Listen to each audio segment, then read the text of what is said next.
संसद भवन के सामने यहाँ पे कानून बनते हैं कि महिलाओं को सुरक्षा होगी, जीवन सुरक्षित होगा, हर नागरिक का जीवन सुरक्षित होगा, लेकिन यहाँ पर वो सुरक्षा कहाँ है, व्यवस्था कहाँ है। आज पूरे देश में जिस तरीके से महिलाओं का शोषण, महिलाओं के साथ छोटे छोटे बच्चों के साथ बलात्कार हो रहा है, और जब कोर्ट में ही मामला जाता है तो कोर्ट में भी कहीं ना कहीं कोर्ट भी वो न्याय नहीं दिला पा रहा। आजकल व्यवस्था पर सवाल उठते हैं, न्याय पे सवाल उठते हैं, और इस तरीके से प्रदर्शन भी जो होने लग जाते हैं। जब उन्नाव की महिला को देख लो, जिस तरीके से उसका बलात्कार हुआ और कोर्ट ने उस कुलदीप सिंह सेंगर की बरी किया, उसे कोर्ट को हल्का किया, केस को हल्का करा, लेकिन वो भी न्याय नहीं मिला। और उस व्यवस्था को लेकर जिस तरीके से प्रदर्शन हुए, आज चारों तरफ हाहाकार है कि महिला सुरक्षा को कैसे मिलेगी, उनकी सुरक्षा कैसे होगी। छोटी छोटी बच्चियों का लगातार बलात्कार हो रहा। मथुरा की घटना देख लो, मध्य प्रदेश की घटना देख लो, बिहार में लगातार ऐसी चीजें होती रहती हैं और लगातार बढ़ रही है। छोटे बच्चों के साथ बलात्कार हो रहा है, लेकिन कहीं उनकी न्याय व्यवस्था पर लगातार, सुरक्षा पर व्यवस्था पर लगातार सवाल उठते रहते हैं।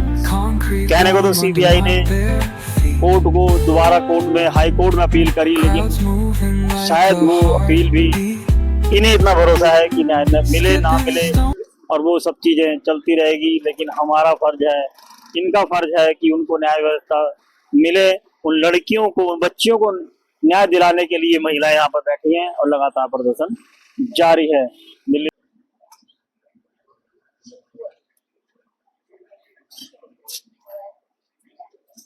किसी को नहीं ना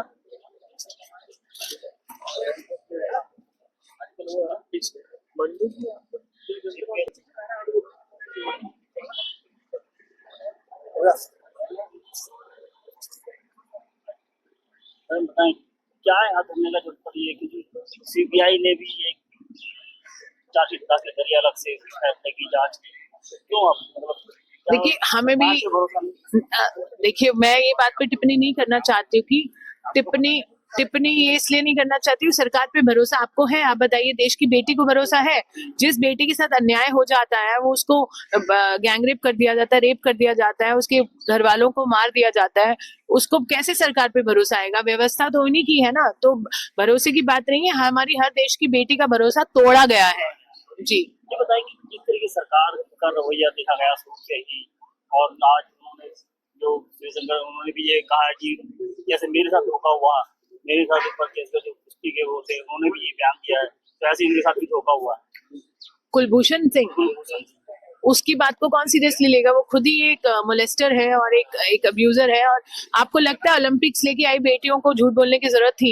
हमारे देश की शान थी वो। अगर उनके ऊपर भी सवाल उठा दिए कि ये लोग झूठ बोल रहे हैं, षड्यंत्र कर रही है, आप किस पे भरोसा करोगे? देश के लिए जो मेडल लेके आए उन पे भरोसा करोगे, जिन्होंने देश के लिए अपना प्राइड बनाया? तो ये मैं, कुलभूषण कौन है? वो खुद गुंडा है, एक रेपिस्ट दूसरे रेपिस्ट, फेटर्निटी की बात होती है ना। एक रेसलर के साथ हुआ तो इतने सारे रेसलर्स प्रोटेक्ट करने आए, एक रेपिस्ट के साथ ऐसा होगा तो बाकी रेपिस्ट भी प्रोटेक्ट ही करेंगे। उन्नाव में जिस तरीके की घटना घटी थी और रात को उठा दी लड़की को बिना किसी जांच के, उनको संस्कार भी कर दिया गया, सारी वो हाथरस का केस है जिसकी आप बात कर रहे हैं। मैं कहती रही हूँ, हमारे देखिए आप खुद कंफ्यूज हो रहे हैं। रीजन मैं बताती हूँ, आप सही है।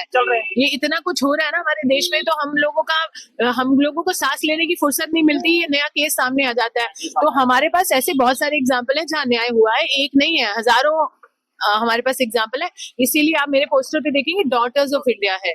ये उन्नाव की बेटी की बात नहीं है, ये हर बेटी के लिए हम बैठे हैं यहाँ पर। क्या कहते हैं, महिला सशक्तिकरण जो सरकार बहुत ज्यादा सपने दिखाती है, तो क्या अपना उसका फोकस, विजन उसका सही नहीं है? विजन तो ठीक है, पर प्रोपेगेंडा है। मुझे, हाँ, प्रोपेगेंडा है। अगर बचाना होता तो अब तक बच्चियां बच भी जाती। आप पेट में बचाने के लिए बोल रहे थे, बचा के अगर देश में पैदा हो भी गई तो फिर क्या उनका मोलेस्टेशन और रेप होता रहेगा? यही चाहते हैं वो। तो बेटी को पेट में बचा लो, बट बाकी आके करके करेंगे क्या वो बेटियां? तो इनको अपना पूरा विजन जो इनका है नहीं, वैसे ये एक किसी ने सलाहकार ने दे दिया होगा, नारा लगा दो, तो उन्होंने लगा दिया, पर वो इस चीज को लेकर बहुत सीरियस नहीं है। इसके आगे क्या? हमें नहीं पता। हम देश की बेटियों की लड़ाई लड़ते आए हैं, लड़ते रहेंगे।